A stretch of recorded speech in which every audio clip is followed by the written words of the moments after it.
bangkit. Nah, itu. Jadi ketika Yesus itu disalibkan, dia mati, ya kan? Apa yang sudah disebutkan oleh para nabi, dia buktikan, dia genapi, dia bangkit pada hari yang ketiga. Itu. Dan dia nampakkan dirinya kepada para murid bahwa ini loh. Jadi kan dikatakan kalau hantu tuh tidak ada dagingnya, aku ada gitu. Ini bekas paku, ini bekas yang ditusuk lambungku. Nah, itu loh, Pak Don.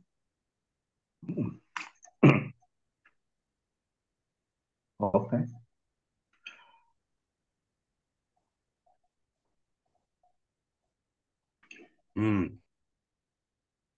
Ada tuh Don, udah dari kitab Injil 4 Injil itu. Nah, lu mau nanggapin apa?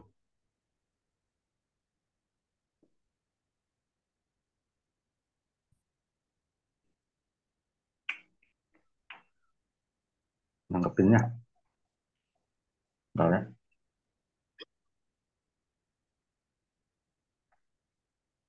Di Ya, di Yohanes ada, di Yohanes 20. Ada banyak sih, di Matius, Markus, Lukas juga ada. Itu loh. Matius juga ada, Markus juga ada. Itu Pak Don. Silakan.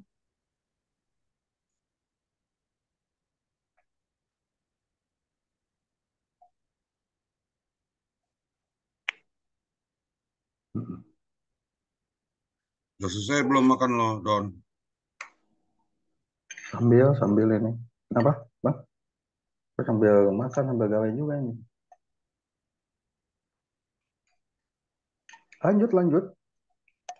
Udah. Oh, Yang udah, lo ya minta udah. udah.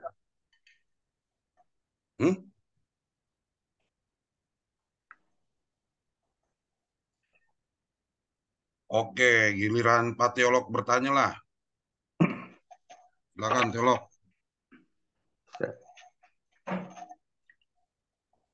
Mungkin teman yang lain lah yang bertanya. Silakan. Saya menjawab aja. Suaranya agak geleng, kecil.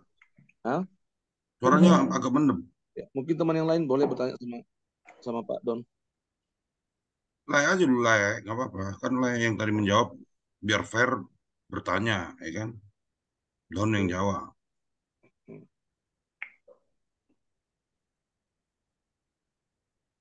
Apa ya yang mau saya tanyakan ya? Iya.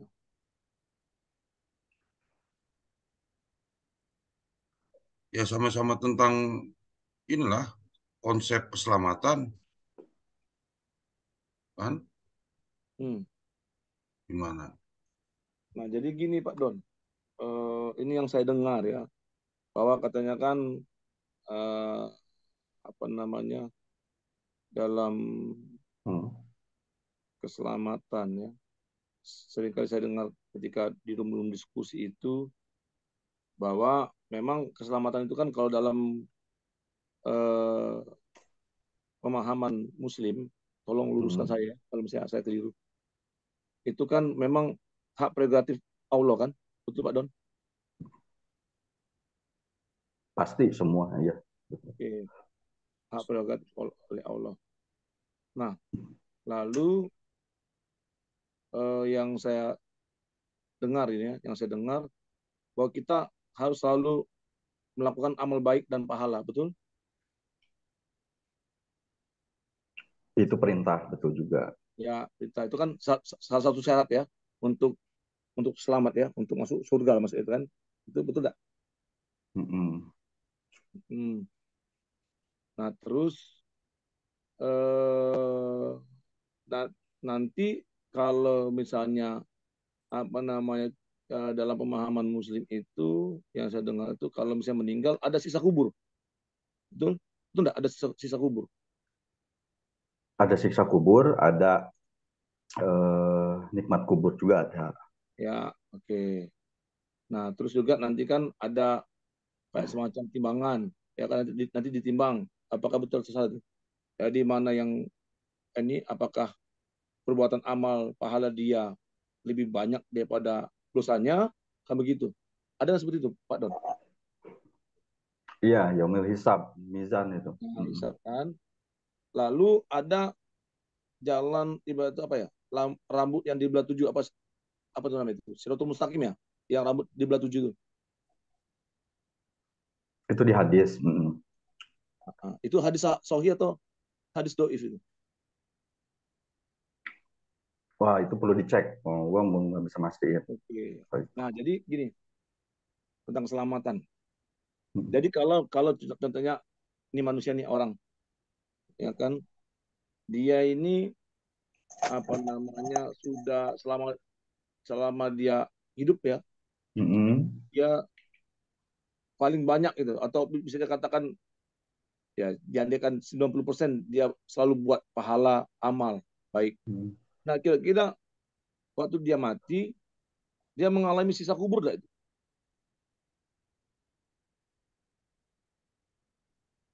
Ya, yang namanya orang amalnya bagus di dunia.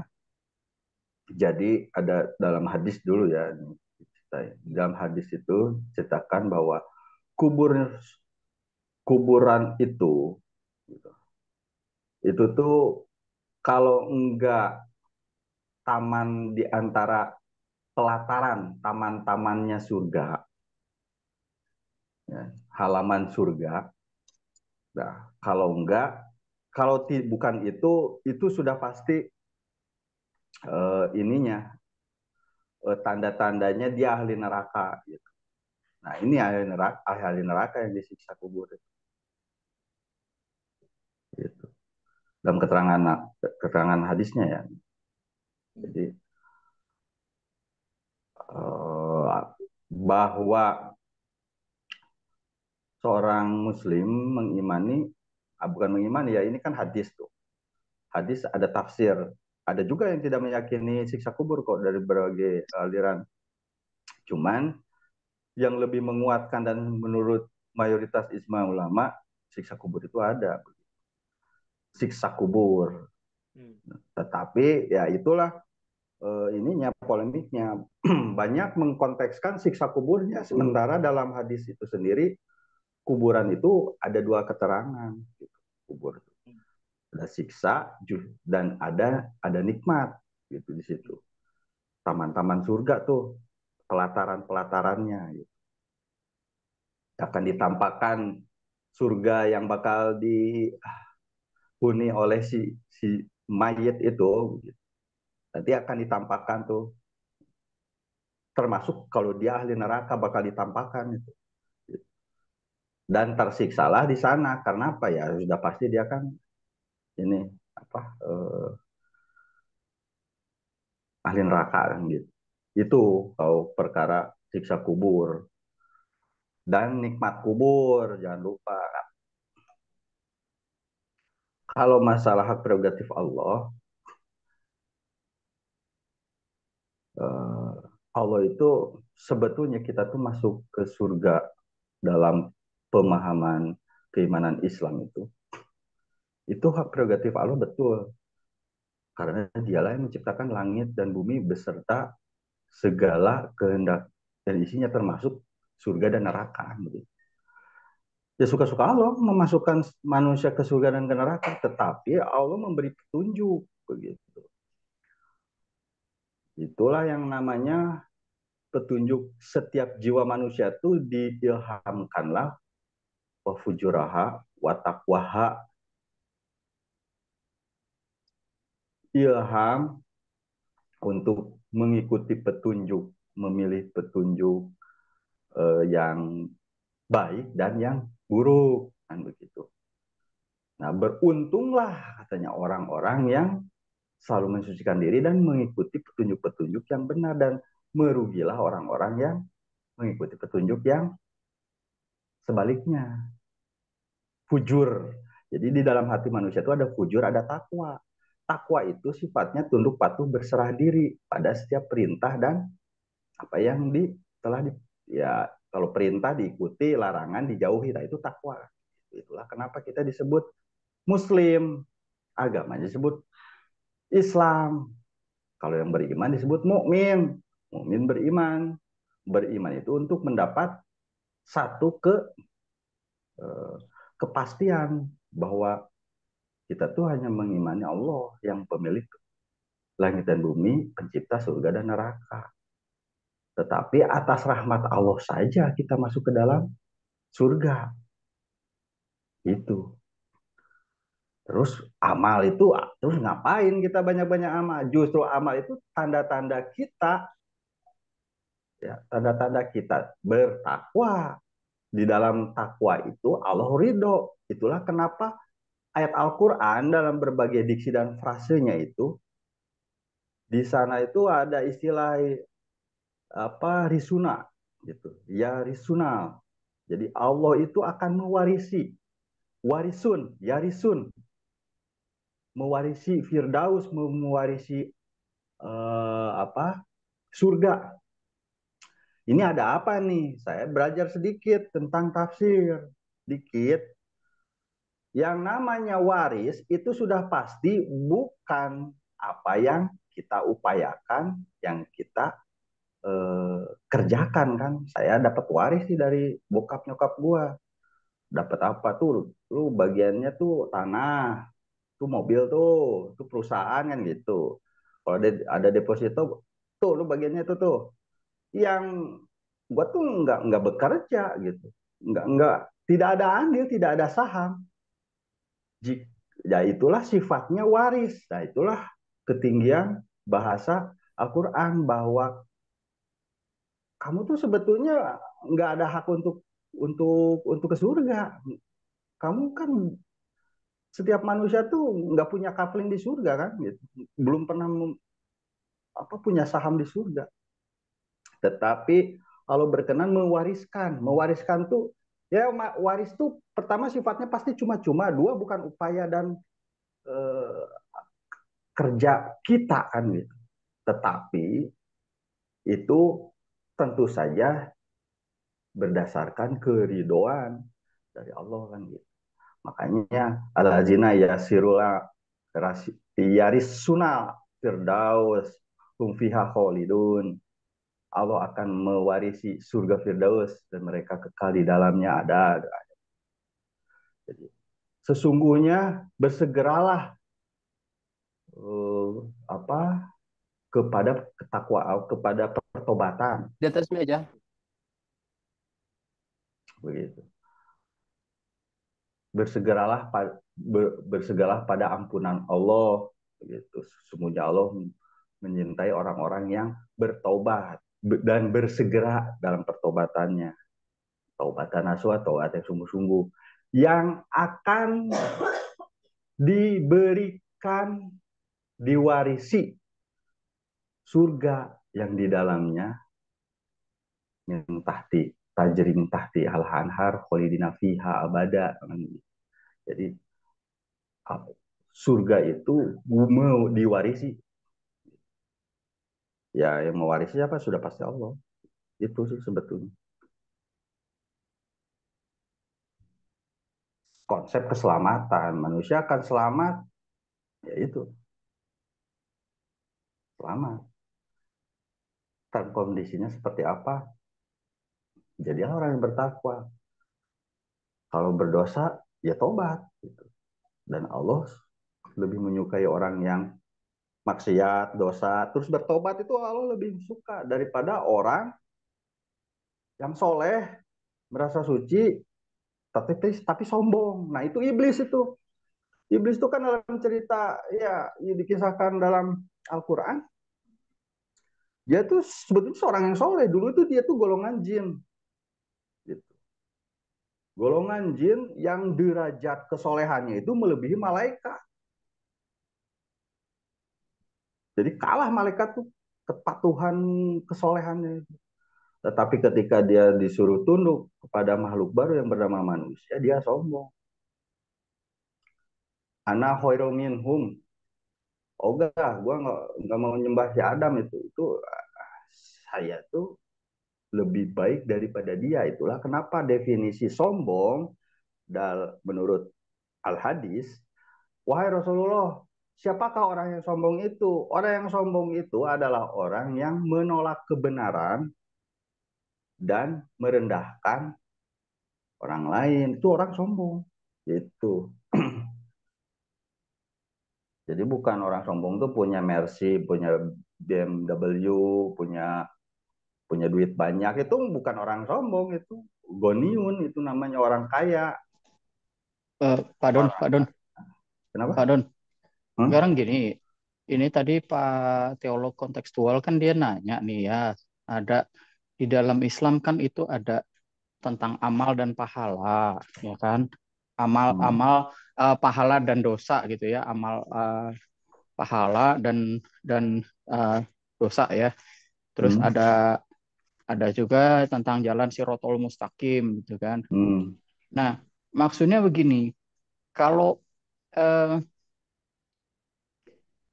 kalau apa istilahnya orang yang sudah dalam hidupnya dia beramal banyak sama seperti tadi Pak Pak teolog juga sempat bilang gitu kan, Hmm. amalnya banyak gitu.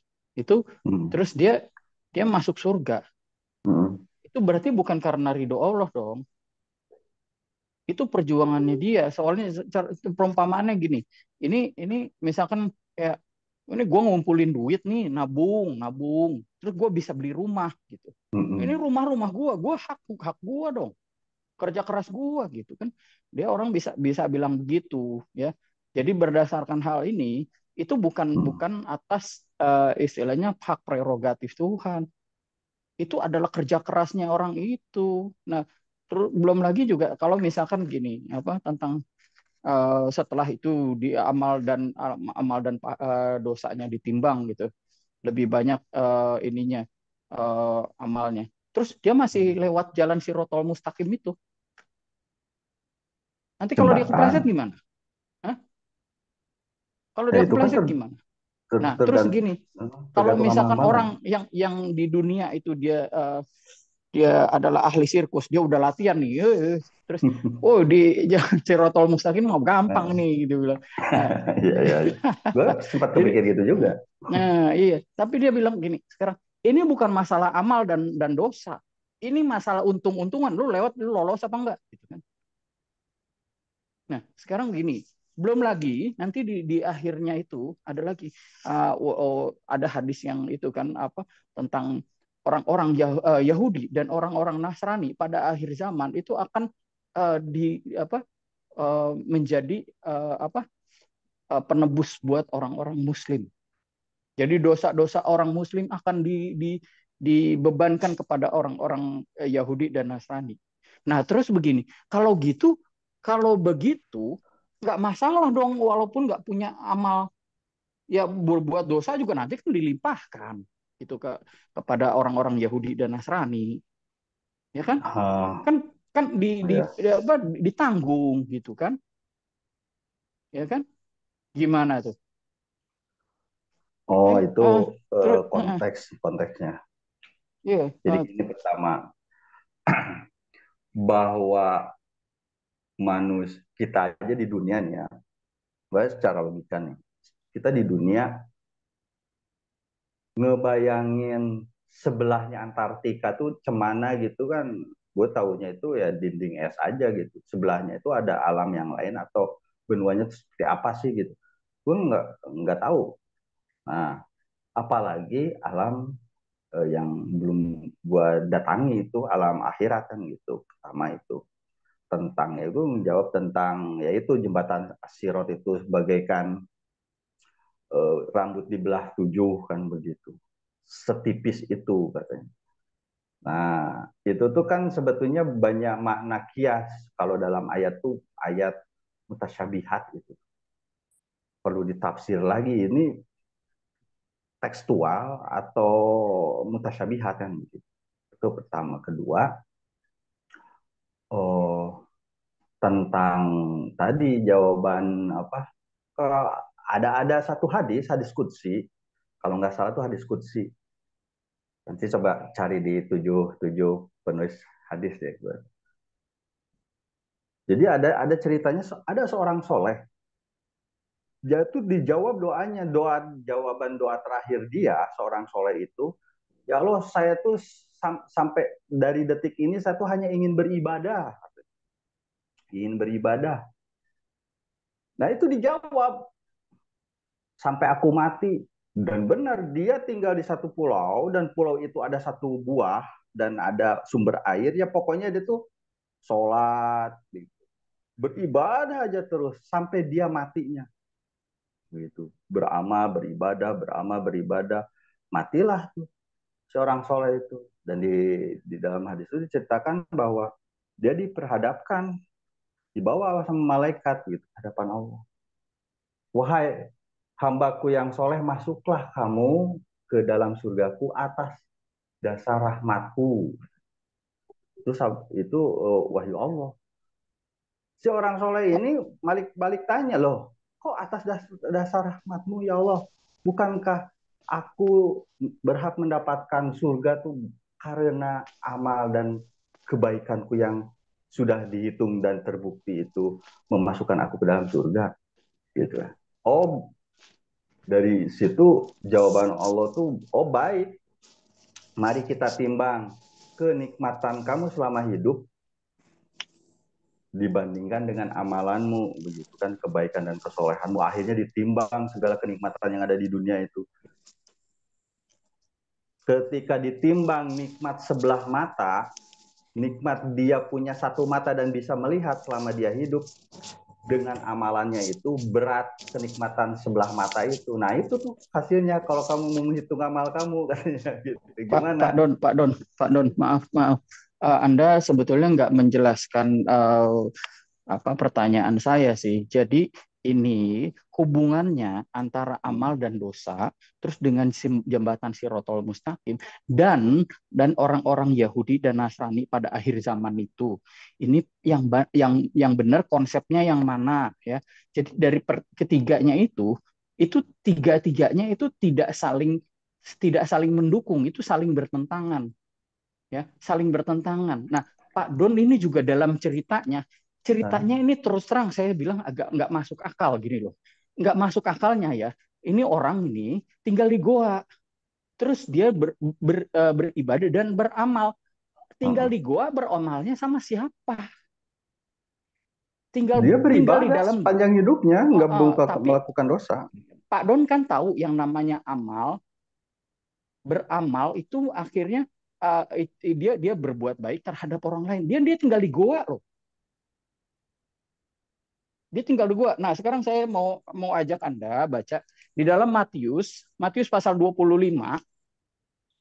Matius pasal 25 ayat yang ke-31 sampai yang ke-34. Ada yang bisa tolong tampilkan ayatnya? Ini kata-katanya yang tadi Pak Don katakan, si Allah itu berkata, masuklah ke dalam ke surga berdasarkan rahmatku gitu ya. Ini baca di ayat 34-nya tuh. Ya. Matius pasal 25 ayat yang dari ayat 31 sampai 34 ya. Ini tentang penghakiman pada akhir zaman ya. Ada yang bisa tolong tampilkan ayatnya enggak? Ya. Matius berapa, Charlie? Matius pasal 25 dari ayat 31 sampai 34. Bentar. Ya, sorry, aku sambil kerja ya, jadi aku nggak pegang Alkitab. Ya. Matius pasal 25 ayat 31 sampai 34. 31, oke. Saya sebenarnya sebentar.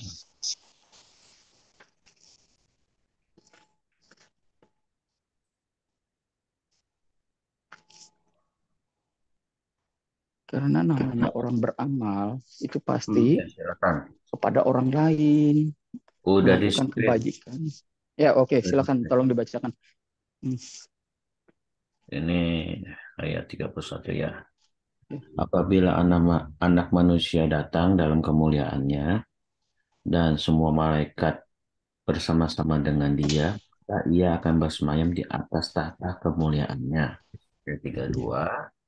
Lalu semua bangsa akan dikumpulkan di hadapannya dan ia akan memisahkan mereka seorang daripada seorang sama seperti gembala memisahkan domba dari kambing. 33, ia akan menempatkan domba-domba di sebelah kanannya dan kambing-kambing di sebelah kirinya. 34, dan raja itu akan berkata kepada mereka yang di sebelah kanan, marilah hai kamu yang diberkati oleh Bapakku, terimalah kerajaan yang telah disediakan bagimu sejak dunia dijadikan. Oke. Ini perkataan Yesus. Yang kalau misalkan kita periksa benar-benar replikanya seperti yang Pak Don katakan tadi. Replikanya, duplikasinya, tiruannya. Itu yang Pak Don ucapkan. Allah akan berkata kepada umatnya ini, masuklah ke surga atas rahmat yang berikan. Ya. Tapi yang jadi masalah itu begini Pak ya, dari tiga konsep keselamatan di dalam Islam itu, apakah itu melalui amal ibadah, apakah itu melalui ya kalau amal ibadah kan berarti nanti ditimbang ya, ditimbang apakah lebih berat amalnya, apakah dosanya lebih berat gitu ya. Nah, dan yang kedua, tapi dari situ masih ada lagi jembatan Shirotol Mustaqim. Satu rambut dibelah 7 ya. Ya terserah kalau Anda mau mengatakan ini ayat mutasyabiah apa gimana yang harus ditafsirkan lagi, apakah ini kiasan, apakah ini benar-benar seperti letter like-nya ya, terserah. Tapi yang jelas itu nanti dihadapkan ke situ lagi. Ini dari dua ini aja mana yang benar ya. Ada yang berdasarkan kerja keras untuk untuk mendapatkan amal ibadah ya dalam hidupnya, ada yang untung-untungan nih. Ada lagi pada akhir zaman orang-orang Yahudi dan orang-orang Nasrani akan menanggung dosa orang Muslim. Dosa-dosa orang Muslim akan dilimpahkan kepada orang-orang Yahudi dan Nasrani. Ini yang mana yang benar, Pak? Itu pertanyaan saya dari tadi dan Pak Don nggak bisa menjelaskan relasinya. Ini loh yang harusnya yang benar ini. Oh yang itu nggak benar. Ini soalnya hadisnya doif atau bagaimana. Harusnya Anda bisa menjelaskan. Hadis Muslim itu. Konsep, ya. Karena konsep keselamatan itu harusnya pasti. Jangan kita mikir, oh yang mana ya yang benar ya? Yang mana yang benar ya? Ya insya Allah yang ini deh gitu. Enggak seperti itu. Keselamatan itu seharusnya pasti gitu. Yang mana? Pasti kalau Nah, keselamatan. maksudnya begini, dari 3 jawaban itu nanti Pak Don jawab, ini akan kontradiksi lagi. Nanti saya bakal buka ya. Tapi sekarang Anda jawab dulu, coba. Itu tentang pada hari kiamat nanti kan Allah tuh akan menyerahkan seorang Yahudi atau seorang Nasrani kepada setiap Muslim.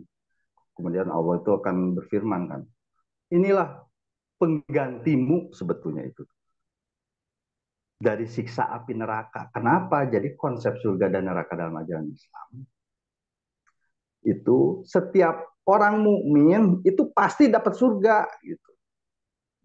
Dapat surga, termasuk sebetulnya orang kafir juga. Jadi Allah itu adil.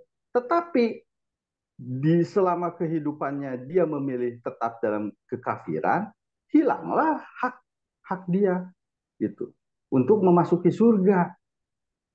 Dan si orang yang mukmin ini, orang yang ya istilahnya seorang muslim itu diberitakanlah kabar baik pada dia. Ini nih penebus kamu tuh. Sebetulnya kamu tuh nasibnya dulu bisa masuk neraka, tetapi kamu nanti masuk surga karena nih yang gantimu tuh orang-orang kafir tuh dari golongan Yahudi dan Nasrani kan gitu. Nah, itu sebetulnya pengganti itu apakah Islam menganut penanggungan dosa kepada orang lain? Nah itu beda konteks, nanti itu bisa panjang ceritanya gitu. Dan intinya tidak sebetulnya. Jadi manusia tuh bertanggung jawab atas amal-amalnya sendiri. Pertama itu. Kedua, jalan ke surga itu banyak. Dalam keterangan Al-Quran, maukah aku tunjukkan perniagaan yang menguntungkan itu kepada orang-orang yang kaya gitu kan. Maukah kamu, nanti ada levelnya lebih tinggi lagi. Jika kamu takut kepada majikan, kenapa kamu tidak takut kepada yang menciptakan langit dan bumi ini, yang akan menjanjikan kepadamu surga? Nanti ada orang yang nggak butuh lagi pahala, yang nggak hitung-hitungan, yang penting gue masuk surga. Nanti ada lagi nih stepnya yang paling tinggi, dia itu ridho, udah nggak mikirin surga dan neraka. Ini yang paling tinggi ini, orang-orang ya level-level udah atas lah gitu. Yang penting Allah ridho. Nah, yang penting Allah tuh ridho. Saya mau masuk neraka, mau masuk surga, yang penting Allah ridho. Tetapi di situ tricky. Yang namanya ketika seseorang mencari keridhaan Allah, sudah pasti Allah itu menurunkan rahmatnya. Begitu kan.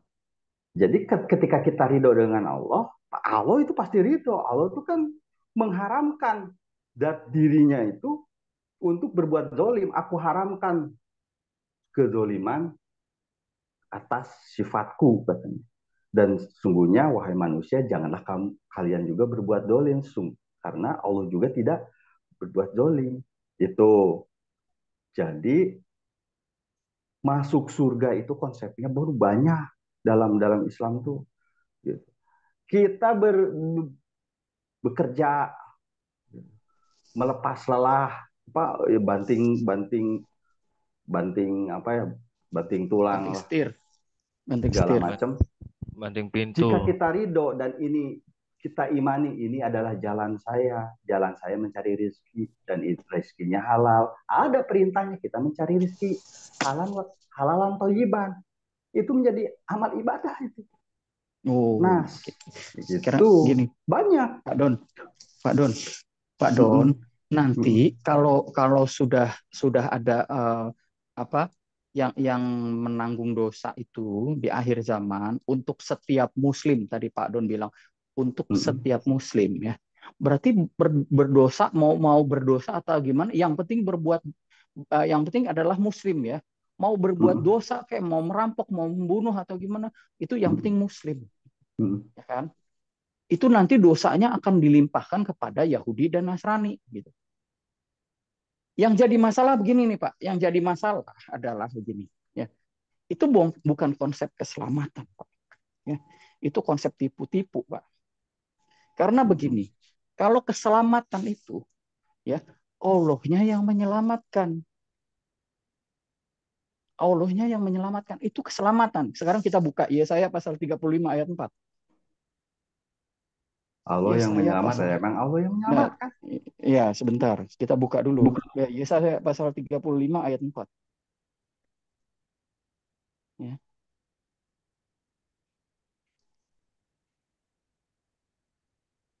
Ya, udah. Yesaya 35 ayat 4. Ayat 4, ya. Katakanlah kepada orang-orang yang tawar hati, kuatkanlah hati, janganlah takut. Lihatlah, Allahmu akan datang dengan pembalasan dan dengan ganjaran Allah. Dia sendiri datang menyelamatkan kamu. Ini konsep keselamatan. Tuhan yang berkarya, Dia yang menyelamatkan. Ya.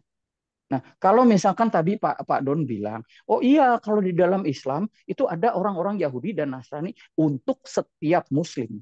Ya. Yang penting ngaku Muslim, yang penting ya baca kalimat syahadat itu, nanti Anda mau Anda berbuat dosa kayak atau gimana, pokoknya Allah ridho, nanti akan diberikan seorang Yahudi dan Nasrani untuk menanggung dosanya. Nah, terus buat apa Anda itu berbuat baik, melakukan amal, ya, mengumpulkan pahala? Buat apa? Itu kan kontradiksi di situ. Nah, kalau misalkan Anda bilang, oh iya, mengumpulkan amal baik itu juga salah satu jalannya gitu. Nah, terus itu berlaku kepada setiap Muslim. Nah, terus Anda juga bilang nanti setiap Muslim juga akan dihadapkan kepada jembatan Shirathul Mustaqim itu. Jadi ini kontradiksi lagi, Pak. Ya, karena Allahnya nggak bisa menyelamatkan umatnya, jadi Dia memberikan perhitungan itu kayak ini yang apa, ada mainan koprok, itu main koprok ya, di dalamnya ada dadu nih, mana lu pilih yang mana nih, terserah nih dari 3 pilihan nih, lu main koprok nih, ya syukur-syukur yang kayaknya lu pilih keluar itu yang Pak, kayaknya keluar Pak Don. Oh iya. Le Kaiser, Ya, Hmm. salah Ya. semuanya itu